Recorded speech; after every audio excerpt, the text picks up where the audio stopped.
All right, Facebook, how are we doing? We're going live for a second time today. If it sounds a bit echoey here, it's because there is literally just my trading screens and my desk because we're moving house tomorrow. So there's nothing in the trading room at the moment except six screens and a desk. So it sounds a little bit echoey. That's why. But we're having a second go because the sound was awful on the first one and I wasn't able to draw on any specific levels or use the pointer properly. So let's go again with this because I want to specifically highlight where we are with the major indices. We're going to start with the S&P. And what you'll notice, what we're seeing at the moment, the pattern that we're seeing in terms of the news, obviously with everything that's going on with the potential full-on invasion in Ukraine, obviously there's talk of them going into separate areas already. But what we tend to be seeing with the market over the last few days is an action and reaction with the intraday price action. So what's happening is Putin's taking action, and then the West is reacting to it. So at the moment, in terms of the intraday price action, there's quite a bit of volatility. I'm seeing markets change direction, jump around a lot. Now, as a swing trader, that doesn't directly affect me, but I can see positions changing very, very quickly. I'm not actually in any positions right now, but I've had positions this week. We'll talk about those in a little bit. So let's look at the overall price action. If we go to the weekly chart, what we're going to do is we're just going to look at the weekly chart on some of the major indices. So you can see here's the S&P. We've had that trend line break. First test of the weekly 50 moving average. We went back up to the 21, stayed trapped in that little zone, and you can see now we're back down at this area of support. So this is a key here area here on the S&P. If you, and I'll just draw this in, you can see it there. So this area here is key. If we go and look at the Dow. The Dow has been sideways for longer, but again, you can see, look, there's that area on the Dow. You can see that's got that area of support. So we're hovering around that area on the Dow and the S&P. If you look at the DAX, you'll see a similar pattern here. The DAX has actually gone literally over the last, if we go down to the daily chart, you can see literally over the last couple of days has broken that area of support that it has, so it's actually taken that out, but the US indices haven't. You can see the Nasdaq, that Nasdaq level from further back has been broken, but it's hovering around its prior lows. So at the moment, it's only really the DAX that's pushed in that direction. If you take a quick look, this is slight delayed data on the FTSE, but you can see the FTSE has come up. We actually had a nice trade on the FTSE off the top of these levels, which I'll talk about in a little bit. So overall, if we look at the S&P and the Dow, for me, it's about these levels being broken. I wouldn't be looking to trade against the trend here because although we're at a support from a swing trading perspective, I would need to be more extended. I would need the price action to be lower down for me to consider a counter trend trade here. So all I would be looking for from the S&P is for these levels to be broken. Now, if we go down to the daily chart and have a look at these, you can see at the moment we've bounced off this zone. What I would need is these levels to be broken. That wouldn't trigger a trade. I would need price to make a clear new low and then certain price action to occur below this area of support for me to have any potential trades there. If we go and look at oil, obviously oil hit the highest point it's been since 2014. You can see we've had moves there. The futures chart here, a little bit consolidatory. Some of our guys are in a trade here. You can see that we were triggered in on Monday, and price is currently made a 1-for-1. Most of them will have been stopped out at break even. Some of the guys don't actually hold don't have a break even setup on this, so they will hold for a 2-to-1 or a 3-to-1, or won't look to trail their stop until price is at least at 2-to-1.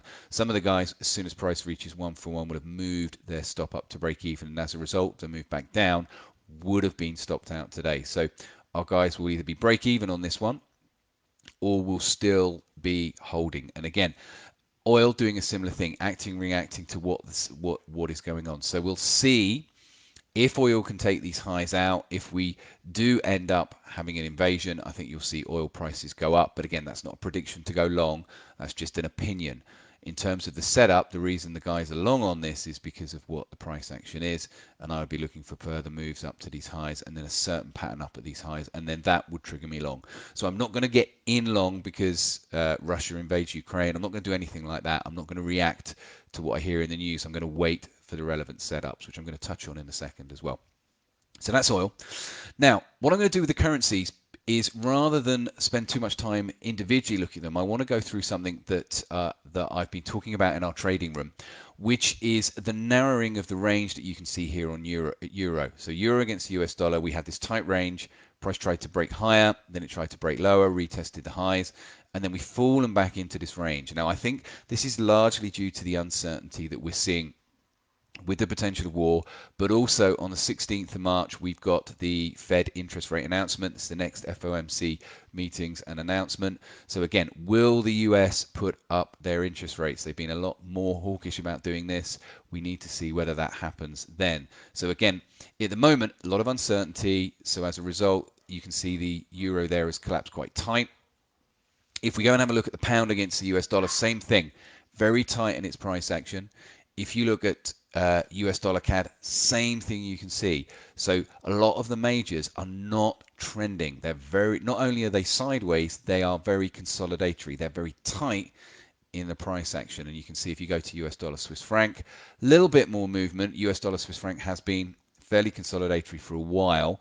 And you can see it's inside where it's been over the last few months.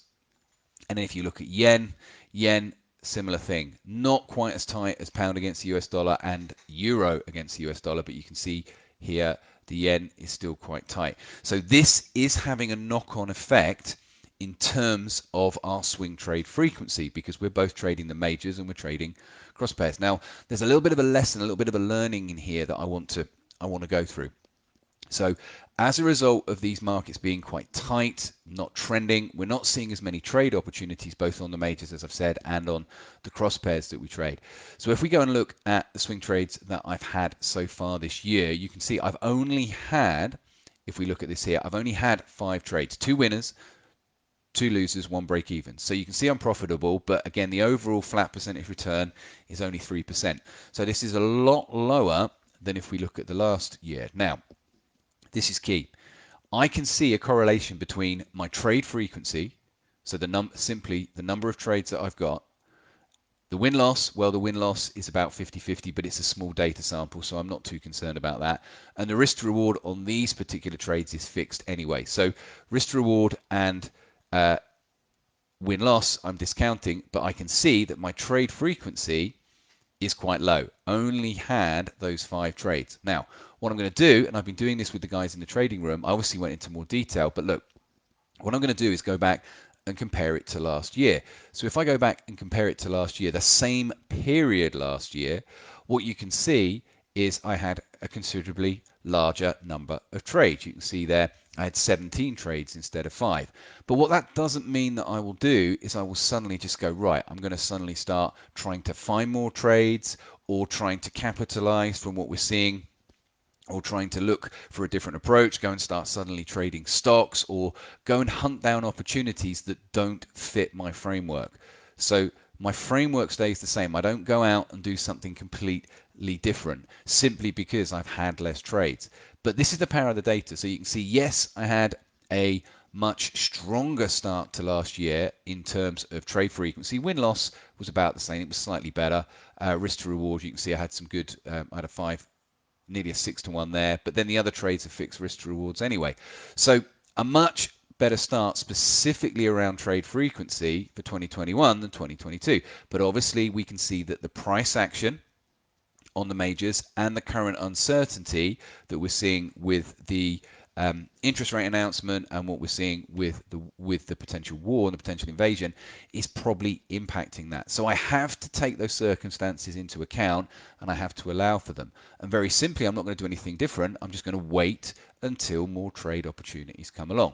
But look, if we take the data, and this is the power of having the data on your trades, if we take the trades out and we actually go and have a look, not at 2021, but we actually go and have a look at 2019, what you'll notice for that same period, so if we look at Jan and Feb for 2019, yes, I had 1 winner, 2 break-even trades, but I only had 3 trades for the first 2 months of 2019. So what we're seeing now isn't something completely unusual based on the overall process. And then if I go and say, right, well, I only had 3 trades for the start of 2019. If I actually go in and look at the whole of the year, you can see that the trades for the first couple of months didn't equate to the same. As we go forward, you can see there are considerably more swing trades during the entire year.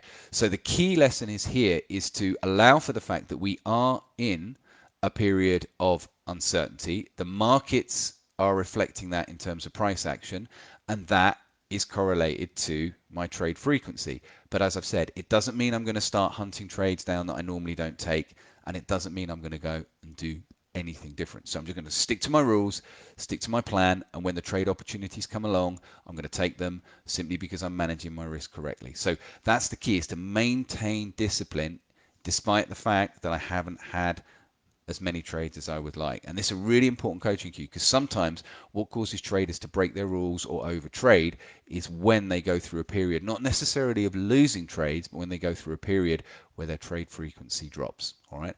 So maintain your discipline, trade safe, and I'll move out of the way, and I will be back in touch with you again, hopefully this time next week, if not a little bit sooner.